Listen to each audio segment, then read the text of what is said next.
বহুদিনের পুরনো। আমরা সেই ৮০ দশক থেকেই শুনে আসছি, মূলত এরশাদ জামানাতে খালেদা জিয়া ভালো নন, শেখ হাসিনাও ভালো নন। আওয়ামী লীগ এবং বিএনপি দুটোই দুর্নীতিবাজদের দল।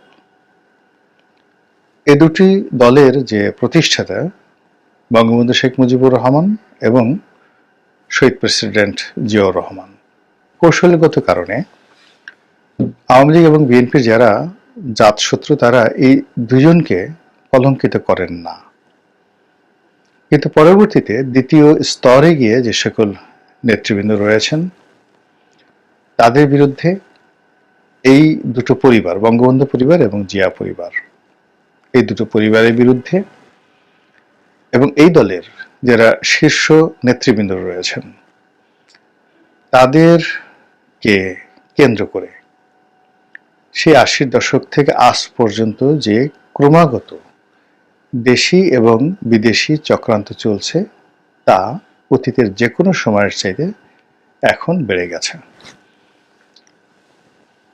১/১১ সেই কুখ্যাত দিনগুলো এবং -2 থিওরির সেই সময়ের প্রেক্ষাপট, যার নির্মমতায় শেখ হাসিনা এবং বেগম জিয়াকে জেলে যেতে হয়েছিল এবং যে নিদারুণ দুঃখ, কষ্ট, বেদনা, জুলুম, অত্যাচার এবং নির্যাতন এই দলের শীর্ষ নেতাদের উপর করা হয়েছিল, যা আবার নতুন করে শুরু করার ইঙ্গিত পাওয়া যাচ্ছে। ইতিমধ্যে আওয়ামী লীগের নেতৃবৃন্দ যারা আছেন তাদের বিরাট অংশ পলাতক, দেশের ভিতরে পলাতক, দেশের বাইরে পলাতক। এরপর ছাত্রলীগ, যুবলীগ, স্বেচ্ছাসেবক লীগ থেকে শুরু করে আসলে সরেয়া উচ্চারণ করার, আওয়ামী লীগের সরেয়া উচ্চারণ করার মতো অবস্থা এখন নেই।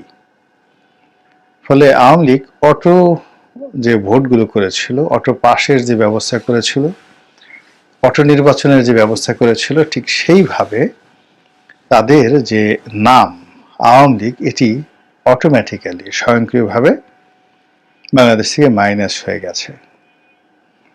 তো আওয়ামী লীগ মাইনাস হয়ে যাওয়ার পর বড় দল হিসেবে থাকে বিএনপি।